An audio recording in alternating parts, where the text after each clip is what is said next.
Listen for the word that stands the test of time. Listen for the word that lives and moves among us. We will listen for the word that God is speaking to us this day. The gospel for today is from the 14th chapter of John.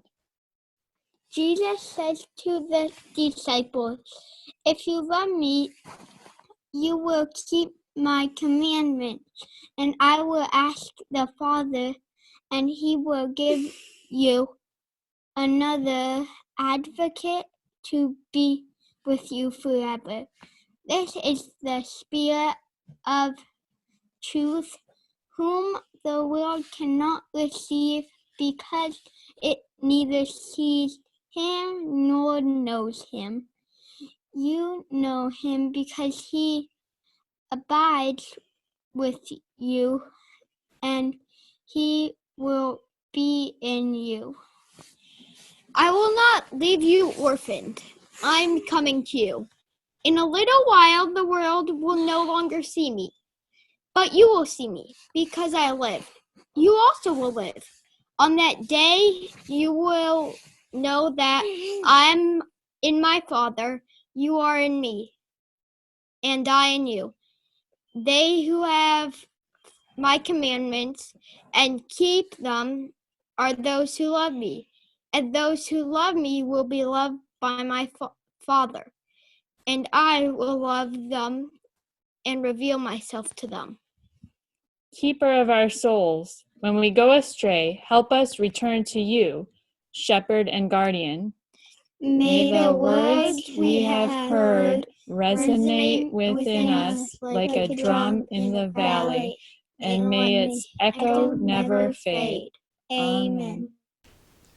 So a couple years ago, I was at an ecumenical conference at a congregation in the area, and at one point we were at we were in a kind of a large meeting, and we went into their sanctuary there so that we could have a closing worship, a closing kind of experience to kind of summarize the day. And we were singing hymns, and there weren't enough hymnals to go around, so you kind of gathered them out of the pew in front of you where there's a little container, and there were 3 or 4 of us sharing a hymnal. And I don't know if you've ever been in those situations. You basically know if you're on the outside, you don't really get to see. So I kind of was just humming along the song, kind of following along. This particular congregation, they didn't have screens, and so we were literally looking at the hymnals. And it wasn't a song that I recognized, and that's fine. And as we were singing, I thought I heard, as part of the lyrics, Jesus as the Prince of Peace. Right? I mean, we're used to that part, right? So in this song, it was Jesus, the Prince of Love. And I thought, well, wait, I don't know, Prince of Peace, used to that. That kind of happens during Advent, but Prince of Love. And so I did kind of look and see what the name of the hymn was. And I made a mental note, I got to check that out when I get home. So later that night when I got home, I did a web search and found the song, and it happens to be a song by Charles Wesley, excellent hymn writer, and the name of the hymn is Hail the Day That Sees Him Rise. Okay, and the line that we sang, see, he lifts his hands above, see, he shows the Prince of Love. Now Prince of Love, P-R-I-N-C-E, and it's P-R-I-N-T-S. Prince of Love. Prince of Love. And I started thinking about the life of Jesus Christ. And Jesus Christ shows us the evidence of the Prince, P-R-I-N-T, of love, by the wounds in his hand, where his hand had been pierced by nails, his side pierced by the spear, his feet pierced by the nails as well. Now, then that kind of got me going on Prince, P-R-I-N-T-S, of love. And I started thinking of when my kids were younger and they were in daycare, they were in kindergarten, they were in some of the lower elementary. And Prince of Love, we used to always kind of get those projects that they would do, whether it was outlining their hands or putting their hands in paint and showing us pictures of that. And, my kids, sometimes, on a Sunday morning, I don't get out of here I don't get out of here on their timeline. And so sometimes I'll be in different parts, and then I was reminded, and I keep it in my office, to Prince of Love. This was something that Rachel had made me, and it says, "To Daddy, love Rachel, happy Father's Day." So apparently that was my gift that Father's Day, is that she went to the church copy machine, and Keith and everybody knows, that's a lot of toner being used. I understand that. And then here's Jacob. Jacob at that time made his little Prince of Love. And I started thinking about those kind of prints, like the small prints that children make in projects.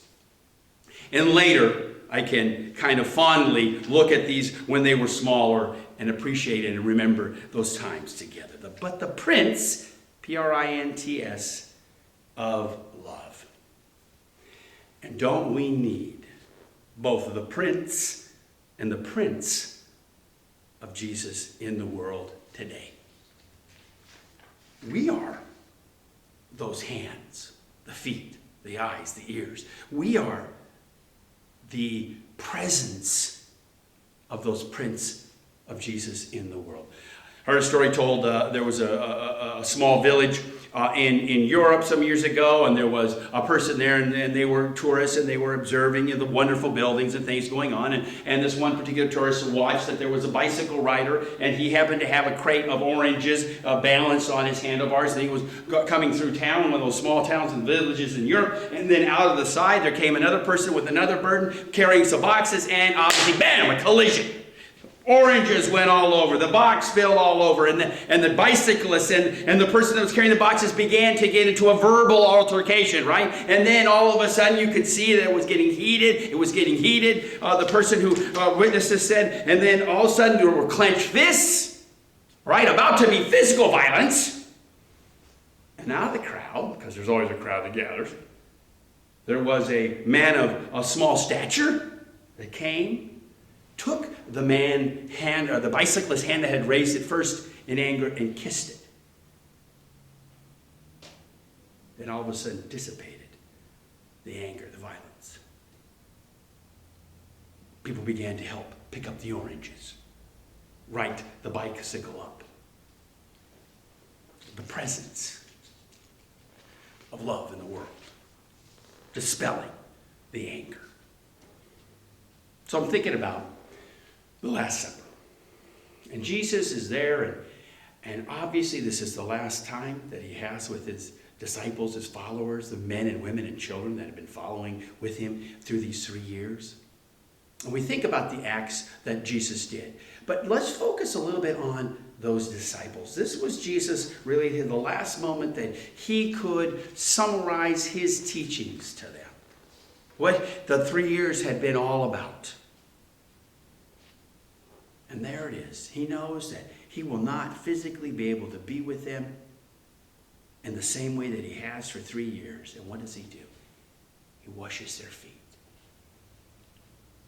He shows them an act of hospitality, an act of love. And he says, love one another as I have loved you. In other words, Jesus is saying, don't let my Prince of Love that you've seen me do for 3 years, don't let it stop now. Keep going. There is a world that needs Prince of Love.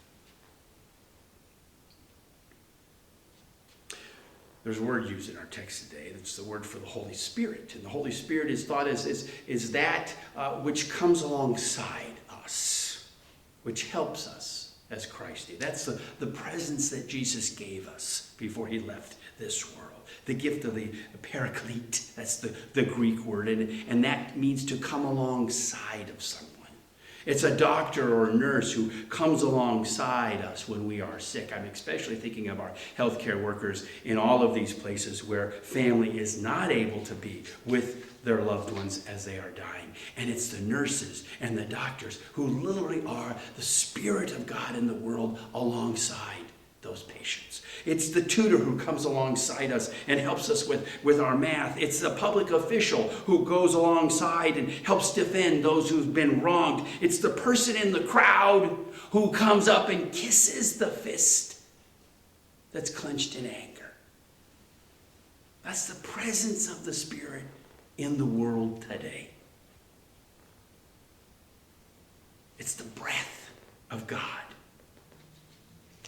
We are called during this time to come alongside. And I know we can't physically come alongside everyone we wish we could.